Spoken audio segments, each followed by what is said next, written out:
অনাকা করার সঠিক পদ্ধতি কি? একবার না তিনবার? অনাকা মানে হলো কাঁধে কাঁধ মেলানো। এটাকে আমরা আমাদের দেশীয় ভাষায় বলি কোলাকুলি করা, না? এই কোলাকুলি শব্দটা আসলে এটা নিয়ে আমার একটু আপত্তি আছে। কোলাকুলি এই শব্দটা একটা ভালো শব্দ না তো। কোলে তো ছোট বাচ্চাকে মানুষ নেবে, তাই না? একজন অ্যাডাল্ট আরেকজন অ্যাডাল্টকে কিভাবে কোলে নিবে? এটা কোলাকুলি কেমনে হলো? একজন আরেকজনকে দুজন দুজনকে কোলে নিছে, এটা তো কোলাকুলি। তো এখানে আসলে কি সেটা হয়? না। আবার আরেকটা পরিভাষা আছে আমাদের, সেটা হলো যে আসেন একটু বুক মিলাই নি, আছে না? বুক দিয়ে দুটা বাড়ি তিনটা বাড়ি মেরে দেয়। তো এগুলোর কোনোটাই আসলে সুন্নাহ না এবং সঠিক না। সুন্নাহ হলো মুআনাকা। মুআনাকা মানে হলো কাঁধে কাঁধ মেলানো, এটা হলো সুন্নাহ।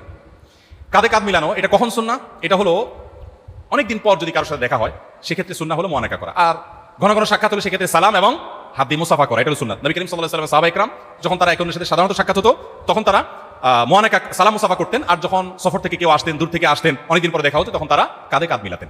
এই কাঁধে কাঁধ মিলানোটা হলো যে আপনি একজন আরেকজনের কাঁধে কাঁধটা রেখে সৌহার্দ্যের প্রকাশ করা, সম্প্রীতির প্রকাশ দেওয়া, জানান দেওয়া, এটা সুন্নাহ। এখন এই মুআনাকা কয়বার? হাদিসে মুআনাকার কোনো সংখ্যা উল্লেখ করা হয় না যে 2 বার বা 3 বার হতে হবে, তো 3 বারই করতে হবে এরকম কোনো বাধ্যবাধকতা নেই। আপনি একবার করেছেন, তাতেই মুআনাকার সুন্নাত আদায় হয়ে যাবে।